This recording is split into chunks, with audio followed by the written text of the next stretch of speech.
Amen to that last song. Awesome. Jordan's right. Not today, Satan. We're good. We're going to worship our God, and we're going to have a good time. If you've been with us or if you're new here this morning, we've been going through a series called This Is Us. This Is Us. We've been taking a deeper look into who we are as a people of God, and more specifically, who we are as Flagstone Church of Christ and the people that make up the makeup of this church.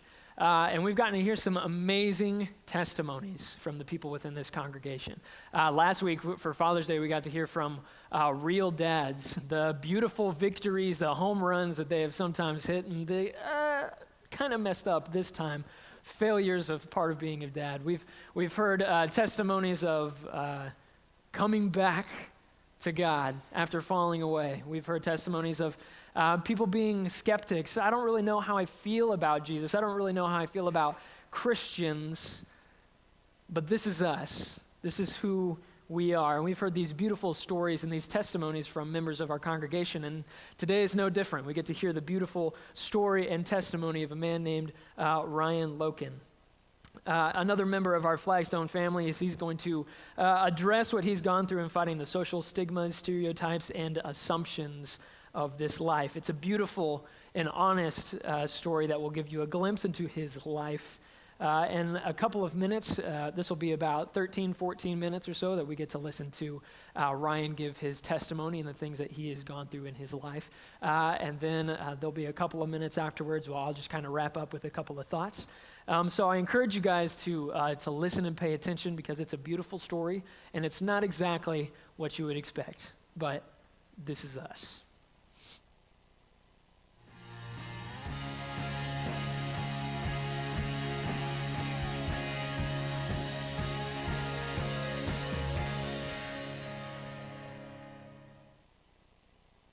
My name is Ryan Loken. I've been going to Flagstone, I guess, for about 3 or 4 years now. And when you first approached me, Marshall, on Sunday about the This Is Us series and what you were looking to get out of it, I actually was a little excited to do it because I love cameras and I love being on stage and all these things, but a little nervous because it's the potential to be vulnerable. So for a lot of people that don't know me, I'm not holding my cane here now, but for a lot of people that don't know me, I'm completely blind. I've been blind, we start at the beginning. So, I was born in a very small town in southwest Minnesota. My mother had stage 4 breast cancer when I was born and passed away about 8 months after I was born. While she was pregnant, I was in a car accident. Or she was in a car accident. I was part of it, I guess, while she was pregnant, but I don't remember it.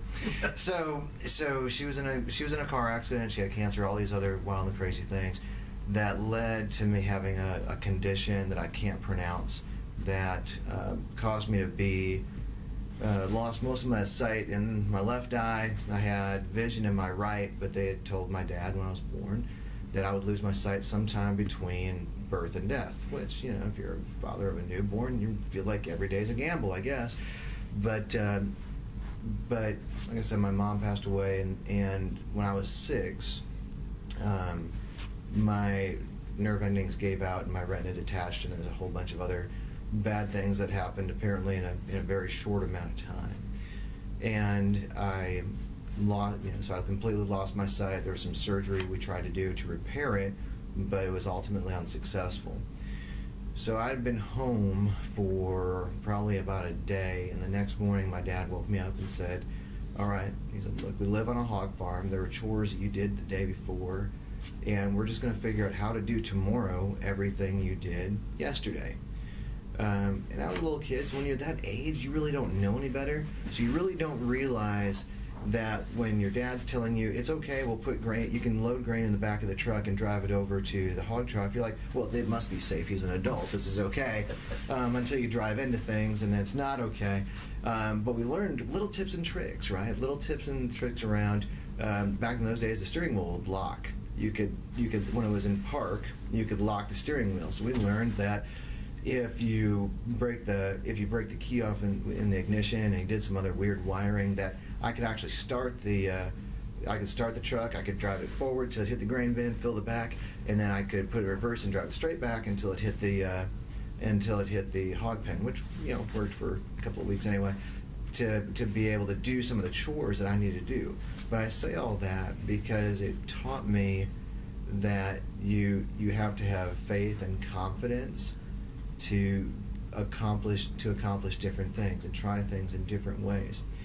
We actually lived with my grandparents, and during that stage of my life, during the kind of the elementary years, my grandmother and grandfather were very religious. Sunday morning services, Sunday evening services, youth group on Wednesday nights. My dad, not so much, but that's a whole other story. But and I grew up between two faiths. On my mom's side was Catholic. On my dad's side, it was the Church of Christ. So it was primarily Church of Christ. And I remember thinking as a kid in elementary school that the youth group was my safe space. It was my place where I could be myself. People didn't treat me like I was blind. Now, part of it is because these are kids I'd grown up with all my life, I suppose. But I noticed at school, there were friends I had in kindergarten and first grade, that as we got older, we all deal with bullies, I'm sure, in our own little way, and we all deal with kids treating us different at that age. Of course, I didn't know that, and it was really, the youth group was really my safe space where I could be myself, and school was not a pleasant place for me at that time. I felt like I had to overprove myself, and I think some of the reasons that I've been successful in life is there's a number of stories I could go into about reasons that I carry a chip on my shoulder, but it's this idea that I have to overprove myself, and it's because I believe that people make assumptions about my capability. And what's interesting is when you believe that people make assumptions, you seek out those who do make assumptions. So my mother's probably gonna kill me for this story, but right after we got married, her grandfather had a very serious talk with her dad about concerns he had with her for her future, and why is she taking on this extra burden? She's going to have to do all the work, and how are they going to have money? And of course, for me, that just proved my assumption, right? I'm like, I knew her family thought that way. I knew it. Now, it was one person though, out of 20, right? And we sometimes let those assumptions of what other people think of us be the reality. Now, did I prove them wrong? I think so. We actually ended up being pretty decent friends 5-6 years later, but I felt the need to prove them wrong because of that assumption. But the problem is I made that assumption about the whole family, not just the one person. But when I moved down here, I have never in my life experienced so much where random strangers will come up to me, place their hands on my shoulders and say, "Can I pray for you?" I'm like, "Why? Does something look wrong? Do I look ill?" And I know they don't mean anything by it. I really don't. But what it called out for me is it made me feel different. And that experience has probably happened a maximum of 5 times in the last 15 years. But to me, it's happened a lot, right? And it starts to create this assumption. My wife really appreciates it when people come up to her and for no apparent reason call her a saint and ask her to pray for her. But because and I think people assume that something bad happened after we got married because clearly she wouldn't marry a blind guy. But I did start to put these assumptions on folks here in Northwest Arkansas, because when we were sharing things at another church we went to and somebody said, "Well, can I pray for you?" I don't know if it was the expression on my face or just how I reacted, but somebody finally asked me about it, and I kind of told them why, and they're like, "No, I wanted to pray for you because you said you were struggling with something." I'm like, "Well, that makes sense. I actually kind of asked for it." Okay, and it got me to the stage though where I believe that every moment in life can be a teachable moment. So when I have the random people come up to me in airports and there was a guy in Dallas that was going to heal my sight right there in the Dallas airport. That was pretty cool. But I don't think it was so cool for the people standing around us. But when people do come up to me, I usually tend to turn to them and say, you know, I'm steadfast in my faith as well. Is it okay if we pray together? And I'll be honest, some people are offended, while others appreciate it, and we do. And so I think it's one of these things where I'll be the first person to admit I place a lot of assumptions on folks, and although I don't mean to, but it's a thing that I even know, you know, walking into a new place with somebody else, or walking into, I still have to kind of fight through those emotions of believing that everyone's looking at me, and I can't see, so I can't really tell. So but I can imagine it really well, and people making assumptions about the way I should act. 90% of the time, they're not.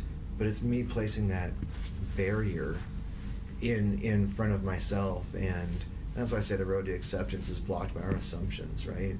Because there's a lot of connections that I could have made, but I've made assumptions about how they're going to treat me, so I just disengage. So I'm working on it, getting a little bit better, but it's a journey. I do remember when it's probably 6th, 7th grade, 8th grade, maybe junior high-ish, where it wasn't that I was asking, why am I blind? But I was like, like almost crying. Like, I just want to be normal. Can people stop telling me I'm special? Because I know everyone meant it as a compliment, but you don't always know how your words are interpreted to a kid. Mm-hmm. When we first performed at church, it was this over the top. You're amazing. You're great. I'm like, why? Well, just because that's where I got real defensive, right? Whenever somebody says you're an inspiration, you're amazing, and I say, why? Well, because the fact that you can't see, I'm like, oh, there it is. Now, if you said I'm amazing because I was actually a good guitarist, awesome. I will take that compliment. I sing real well. That would be nice. But it was like this precursor, right? Like, and I almost took it as, well, if you weren't blind, I wouldn't give you the compliment because it wasn't that good. But, you know, people that straight up said, hey, I'd love to have you download the software at work, but I need to know how but I need to figure out how it's going to work with your blindness. And I said, that's awesome. So how are you going to do that? She goes, well, I'm a little stuck. I'm like, you want me to get a blindfold and we can try it that way? Like there's, and again, well intended, but she's making an assumption about my ability without like going, hey, or you know, my best one is, hey, I used to have a blind friend and he could use clicks to be able to tell where he's at. Can you do that? I'm like, no, no, we're not all blind people are alike. I'm sorry, you know. Well, a job fair right after college, and the FBI was there trying to recruit agents. So I went up, and this was after I'd already told the Air Force that I want to fly planes, and they kind of dismissed me from your table. but they did a really good job. They said, you know, the guy was like, man, you look like a pilot. You're built like a pilot. How are you going to see? And he was real honest about it, and we had a good chuckle about it. The FBI guy, I just couldn't help but mess with him because I told him I want to be in the FBI, and he said, what do you want to do? I said, I've got a speech degree, and I can break down people's speech patterns. I can tell you intent. I can tell you consonants. I can tell you all these things. And he's like, oh yeah, it sounds like our behavioral investigative unit. He goes, but you can't see. I said, well, all I gotta do is talk to people. It's about speech. It's about behavior. And he's like, yeah. And he started to go down this like path. So now I'm pressing it. I'm like, all right, come on. I said, I'm going to apply. Where do I fill out the application? And he's like, well, you do it online. I'm like, sweet. If it was paper, I would have had to say I'm out. But since you said I'm doing it online, I'll do that. I filled it out. And when people make assumptions about you, as nice as you can, teach them what you can do, show them what you can't, and make sure that you're not making judgments about their assumptions. That's a vicious circle. I'm like, if you're assuming about what they're assuming about you, you will get stuck in your head for a very long time. So the best way to get past that is actually talk to people, and then find out if your assumptions are true. Yeah.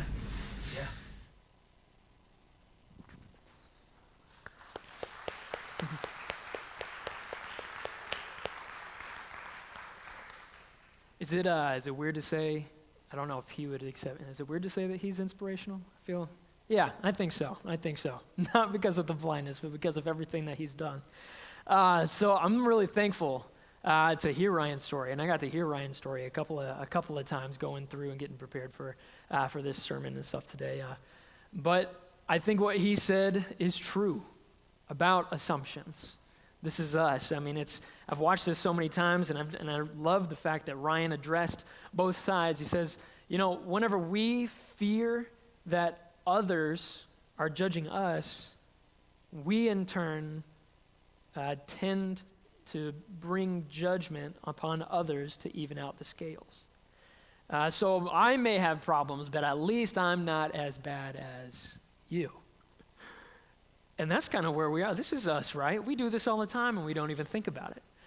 We say, okay, well, I'm assuming that you are making assumptions about me, that you are judging something about me, so I will even out the scales and go ahead and bring you down a couple of rungs so that we can at least be even.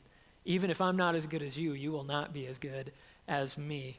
A sick cycle of unfair assumptions that leaves everybody feeling marginalized and attacked. Nobody likes being unfairly categorized and lumped into a particular social stereotype. So I belong to a generation called millennials. If you're on social media or anything at all, any kind of media, know that millennials, people born from 1980 to 2000, don't exactly have the best rap. Mainstream media portrays millennials as lazy, narcissistic, entitled self-lovers. That's the worst.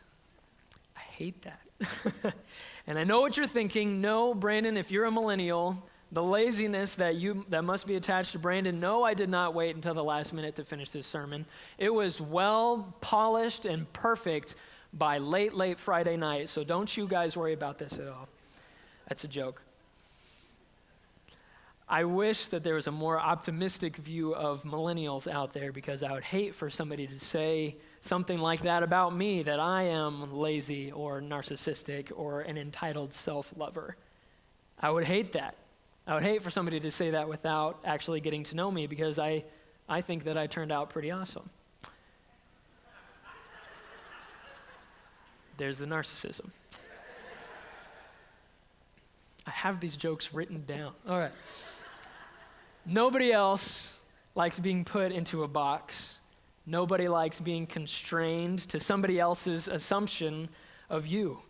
In 2019, it's easy to polarize others and to place them into some of our cookie-cutter categories. If this person belongs to this political group, they must think blank. We make assumptions about the character of another based solely on skin color, on the clothes that somebody wears, the language that somebody speaks, their ethnicity, sexual orientation, age, the part of town that they live in, the crowd that somebody runs with, the possessions that they may or may not have, the stance on current issues, their religious affiliations, denominations, or lack thereof. It seems that everybody has a label assigned to them, whether they like it or not, even Christians. Now, I don't really care about the millennial label. I try every single day to live the opposite of it. I'm not going to be lazy. I'm going to be powerful. I'm going to go and work hard for the things that I have. Try hard not to be narcissistic, entitled self-lovers. And I don't really care as much about that because I want to live as the exception. But the Christian labels, those are the things that keep me up at night a little bit. Those are the things that I worry about a little bit. The Barna Group spent 3 years polling millions of young unchurched Americans, millions of them. And all of these young people, through all of the research that they did, they discovered that young unchurched Americans see Christians as judgmental, hypocritical, homophobic, too political, insensitive, and top it all off, we're also boring. Ouch. it's easy for us to take a defensive approach and say, yeah, but have you seen what the church has done? Have you seen the good things that the church is doing? And I want to take that approach too and say, yeah, okay, push all that aside. Think about what Jesus is doing in our communities. This is amazing. It's easy to take the defensive approach and say, no, just stop looking at the bad stuff, the little things. Look at the good stuff.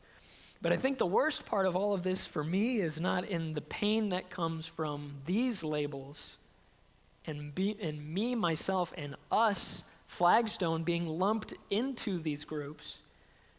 It's a simple fact that I'm ashamed to admit that some of them might be true. By and large, in culture, our Christians, it seems, are quick to judge instead of offering our hearts in love. We tend to point out the sins of others before even addressing our own. We pretend that Jesus has joined a particular political party and that we ourselves will turn a blind eye, no pun intended, to those that need our help. And I hate to admit it, the fact that some of these things may be true. And I would put money on the assumption that there are people in this room that have suffered at the hands of Christians, that instead of love, you have been met with judgment. And instead of mercy and grace, you have been ignored by God's people. If you have had negative experience with Christians in the past, I'm so sorry. If the church has been a stumbling block on your way to Jesus, man, forgive us. And these words, as they come out of my mouth, they taste kind of sour. Even saying these things out loud, it's uncomfortable to take a look at myself, to look at the church in general and see some of these things play out. You see, I have a romantic view of the church. And we're Christ's bride. Whenever I see the bride of Christ, I try and see the best in her, that she's giving to the needy, she's meeting the needs in her community and taking in the fatherless, the less fortunate, offering a hand to those that need it. But man, being the church is so much harder than it seems. And sometimes we look more like these labels, these assumptions, than we do like Christ. So what do? I think that Ryan hit it on the head. If you feel like somebody is making unfair assumptions about you, then you in love show them what Christ really looks like. Be the Christian exception. Be the Christian that Jesus is calling you to be. And the first thing that we need to do is to challenge our own assumptions. Leaps and bounds can be made in our effort to love like Christ just by challenging our own assumptions. Why do you think the way that you do? What past experiences have led you to believe that? What makes you believe that you are any less flawed than another person? And in Scripture, Jesus was the master of challenging these things in our lives. Are we really seeing people through the eyes of love himself, or are we seeing people through the eyes of our own assumptions? In Luke chapter 10, Jesus tells a beautiful story about the Good Samaritan. If you've been in the church for a long time, it's a story that we've heard for a really long time. Luke is in the New Testament. It's after Matthew and Mark. Luke is all of the stories about Jesus. Matthew, Mark, Luke, and John are all the stories about Jesus and Jesus' life here on earth. And in Luke chapter 10, we're in the middle of Jesus' life and teaching, Jesus' life and miracles. And he's teaching and he's preaching and he's giving the good news to those that need it. He's feeding the poor. He's making miracles and healing people from their diseases. He's doing all of these amazing things, and Jesus is teaching and he's healing. But the church people, they are out to get Jesus. They are setting out religious traps, if you will, trying to make Jesus say something that he doesn't necessarily mean, or say something that's against the law of Moses, in which they all believe. They're trying to trap Jesus with his own words and get him to say something socially unacceptable. And so this one church person comes up to Jesus in Luke chapter 10, and he says, Jesus, what should I do to inherit eternal life? What should I do to inherit eternal life? Maybe a question that all of us have asked before. And he's asking Jesus, and Jesus turns the question back on him, and he says, well, what do the scriptures say? And the man answers, and he says, you need to love God with all that you have, and you need to love your neighbor And Jesus says, yeah, you got it. That's it. Now go and do it. You've got it. Love God with all of your heart and love your neighbor. You've got it. That's what you do to inherit eternal life. Now go and do it. But then in Luke chapter 10, in verse 29 and 30, the man responds and he says this. He says, now desiring to justify himself, he said to Jesus, and who is my neighbor? And that's a weird question. Because I think if we're thinking in our modern day things like, well, it's the people living right next to you. It's the people that are sitting right next to you here in service. Those are the people that are my neighbor. But it's a weird question for him because he is not asking the question he's supposed to be asking. If he really cared about other people, if he really cared about his neighbors, he would be asking the question, how can I love my neighbor? Not who am I supposed to love and who does it not matter if I love or not? He wants the specifics. Who is on this list so I can check it off? It's this insincere question. Instead, he's looking for the exceptions of, okay, tell me, Jesus, that I need to only love the people that love me. And so Jesus sees that, and he responds with a story. A beautiful and yet sad story. A story of a man that's on his way, traveling from one city to another, and he gets attacked by robbers.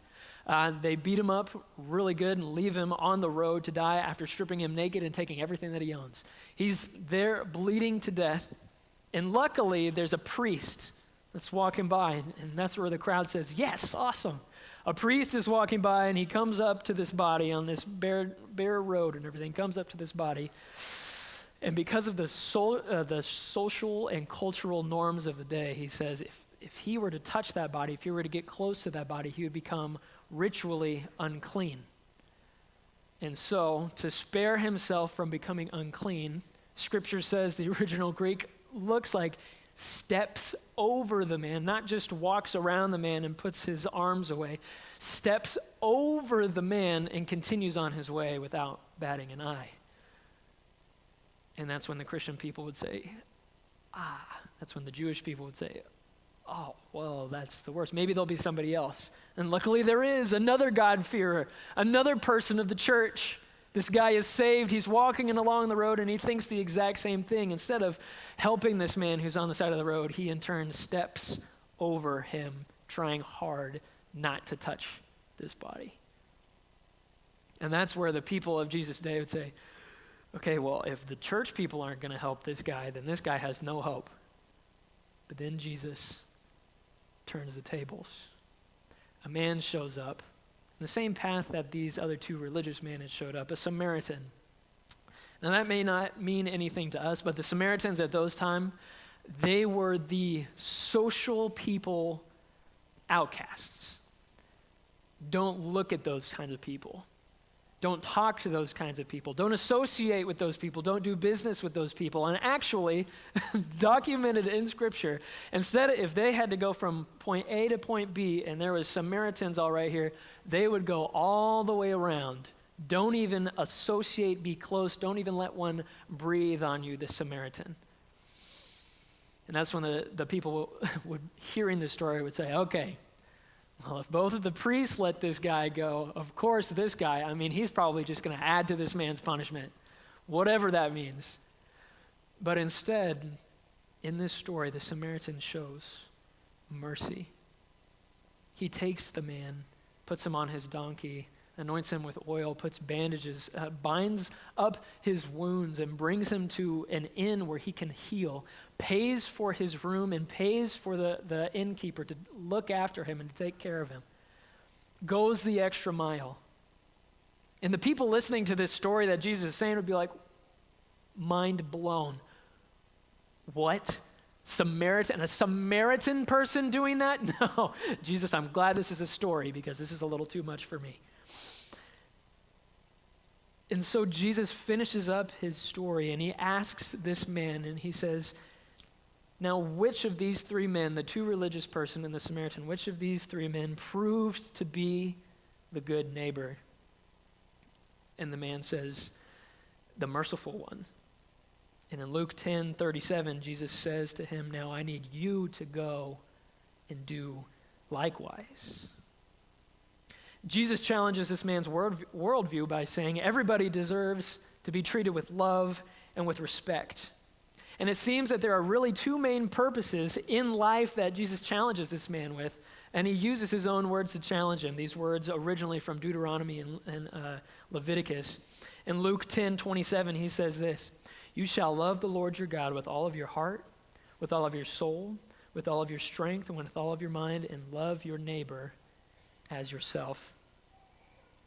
Now, this is hard for the original audience because this man that is the hero of the story is a Samaritan, this outcast, half-breed, hated by the Jewish people, and they would walk around their neck of the woods. But in 2019, he is the person that you assume and that we assume is not enough, the social outcast, the unlikely hero. Now, the scary part of this story is that I believe it's true today. I think many times church people are the last people to offer help to the outcasts in society, the last to offer a hand to hold, to offer unconditional love. How sad that the hands and feet of Jesus will not lend a hand to the outcast and go to the broken. Is this why Christians are known for their hypocrisy and judgment instead of love? And then we have to challenge ourselves, man, are we the exception to this rule, to this label? Or do we only help and serve selectively? Have we decided for ourselves who our neighbors are? To love those who love us, the easy love, and to hate those who hate us. I can't tell you how nervous I was coming up with this lesson. This is hard to talk about this stuff.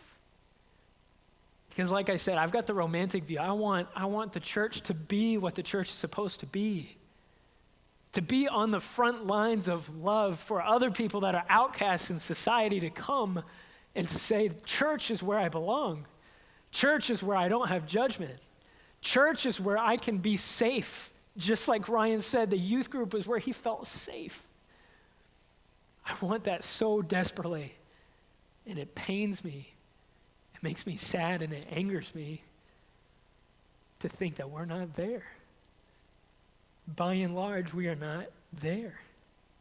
It seems like we need a new heart, new eyes to see broken people, because it's just too easy to look at the flaws and miss the person inside and the soul that desperately needs Jesus Christ. We need God to soften our hearts and to adjust our vision to see and love the way Jesus Christ loves us. The song that we sang before this was perfect. Who you love, God, I will love.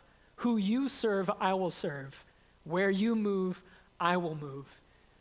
We sing that. Are we ready to go out and live it? In Ezekiel, way back in the Old Testament, an ancient prophet, the people that Jesus and all the people at his time would have looked back to and say, man, this is amazing, the things that he did, the miracles that he did, and the prophecies that he came up with, talking about the Son of Man and all this beautiful stuff. In Ezekiel 36, verse 26, Ezekiel says this, "And I will give you a new heart, and a new spirit I will put within you. And I will remove the heart of stone from your flesh and give you a heart of flesh." Maybe we need our hearts to be softened. Maybe the reason that we assume the worst in somebody first is because we have these hard hearts. And God is saying to Ezekiel here, he's saying, I'm going to give you a new heart, a new spirit. Instead of this hard, diamond hard heart, instead we will have a heart of flesh. So what does this new heart and new spirit look like? What does it look like to look past our assumptions of others and to show the world what it really looks like to follow Christ? In the early 2000s, there was this thing going around. Sold them at Lifeway. They were all over the place at church camps. My guess is that in your life, you've probably worn one, the WWJD bracelets. Wore them all the time. Remember as a kid, I've got them. And it's a beautiful cultural thing, I think, for the church, for us to think, okay, in this situation, what would Jesus do? In this situation, okay, what would Jesus do? And we get to ask ourselves that. Okay, every day as I'm walking through life, I've got this armband that says, okay, what would Jesus do? Maybe that's how we can have new hearts and new eyes, is by thinking, okay, put ourselves into Jesus' shoes. What would Jesus do? Now, the beautiful part about that is because I think that it gave us better eyes to see other people so that we don't, okay, what is Jesus going to do? The crazy part about this what would Jesus do moment is knowing that we have the answer. We don't have to ask the question, what would Jesus do? Instead, we have an answer. And that answer is the same as WWJD. The answer is HWLF. He would love first. I didn't come up with it. I found this picture up there, so they've got all the rights for all of that stuff. But he would love first. Simple. And in Jesus, we see a beautiful example of what this really looks like. After the book of Luke, we have the book of John, and it's the same stuff. All of Jesus' love, teaching in his life, everything that he does. He's preaching, there's miracles, he's offering hope to people. And as Jesus is teaching and talking to his disciples, all of a sudden the church people drag out a woman into the streets in John chapter 8. They drag this woman to the streets. She's been caught in adultery. She's vulnerable in every way in front of everyone. And the teacher demands that Jesus decide her fate. This woman is an adulteress. The law says that we need to stone her and kill her. What do you say, Jesus? Another trap. And Jesus says, and back in the day, that was it. She could die for her sins. And Jesus responds in typical Jesus fashion. He bends down and starts drawing in the dirt. And we don't know what he's drawing. And the teachers keep pressing him. What are we going to do with this lady?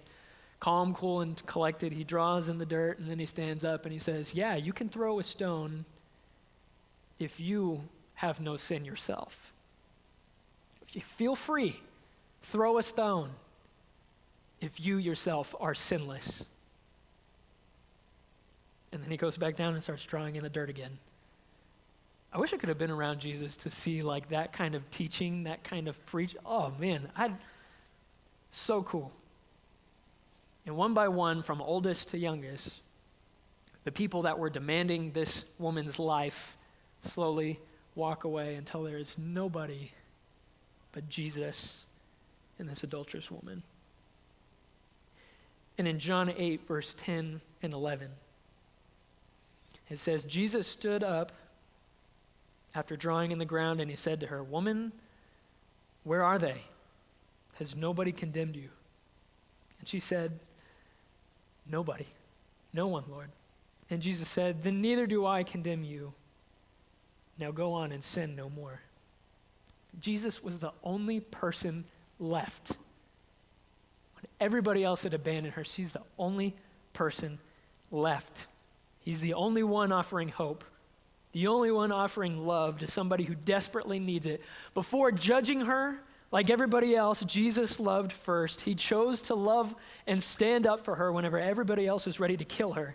And are we, the church, willing to do the same? Now let me be clear.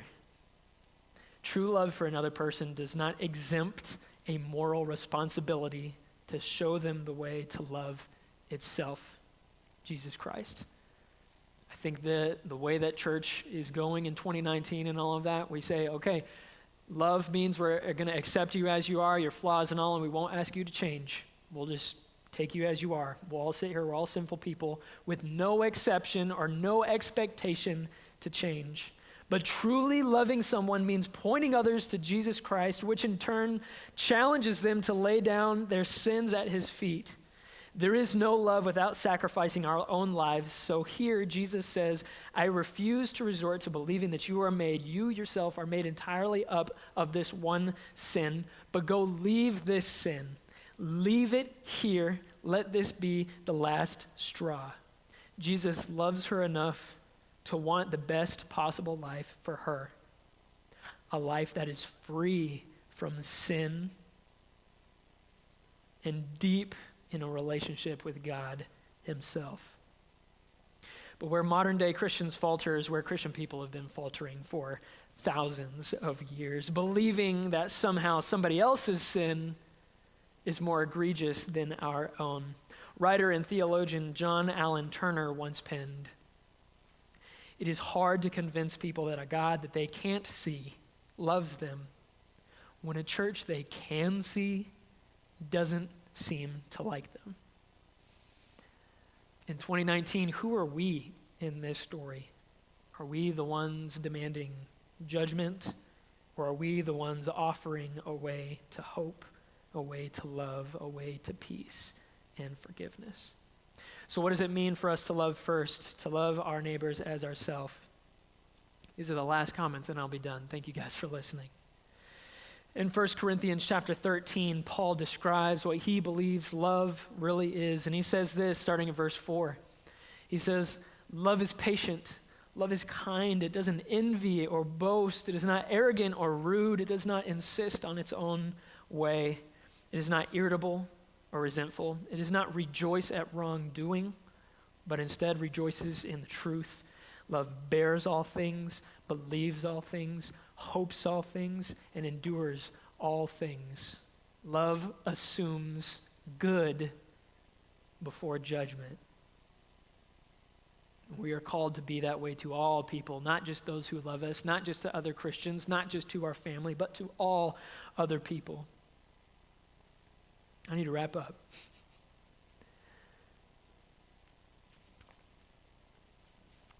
I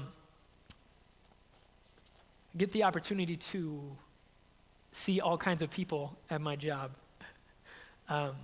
with teenagers, even the ones that come in every single day. And I get to see their awesome faces, and they get to chill with us and our interns. Awesome.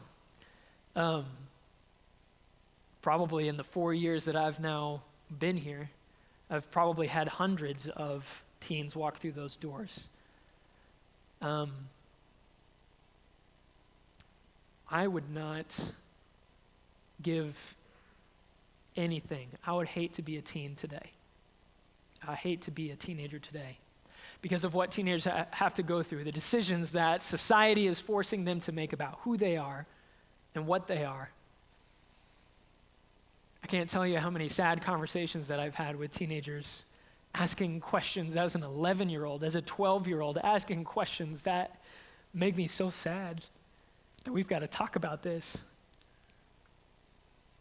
And as those teenagers come through my door, and we go and eat food, we go eat some McDonald's, whatever it may be, and we get to have fun together and talk about Jesus, I refuse to be a stumbling block between them and Jesus. I refuse. I will not. I can't tell you what kind of a nightmare it is in my head to think of a student desperately wanting and needing a relationship with Jesus, leaving after coming and hanging out with us and thinking those people only judge me, those people only condemn me, those people do not love me and will not accept me. I pray that for us. I want this place to be a place of love,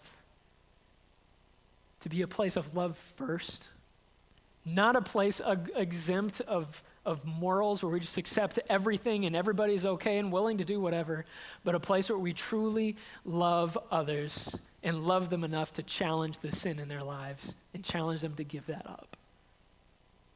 So I'll leave you with this. Ryan's last thoughts were simple.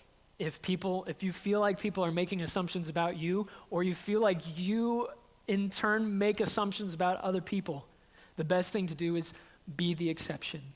Go and show them what Jesus really looks like. Go and show them what it means to follow Christ, how deep of a relationship we can have with Jesus Christ and our God, and how meaningful that is. So today, I don't know where you're at. I don't know which side you're on, if you feel like you're being judged, or you feel like that you in turn judge others. My prayer is that we can turn to challenge our own assumptions and to choose to love first like Jesus would, to walk where Jesus walked, to love like Jesus loved, to go where Jesus goes, to offer a hand to the people that Jesus offered a hand to. My prayer is that for you guys. My prayer is that for me. God, help me live that out. If you're struggling with that, you feel like you just need some help, or maybe there's some sins that you feel like you just can't lay at the feet of God, we want to help. At Flagstone, I love the fact that we can be real with each other, that we can be straight up with each other, and that we can surround each other in love and realize, man, this is us. We're all going through stuff, and we're all trying to be better Jesus followers.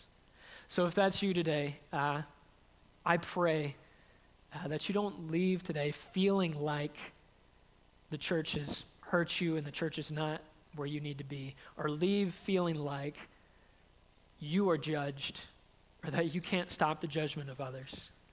Let's lay those things down. If you need to respond, if you need anything at all, feel free to come down as we stand and sing.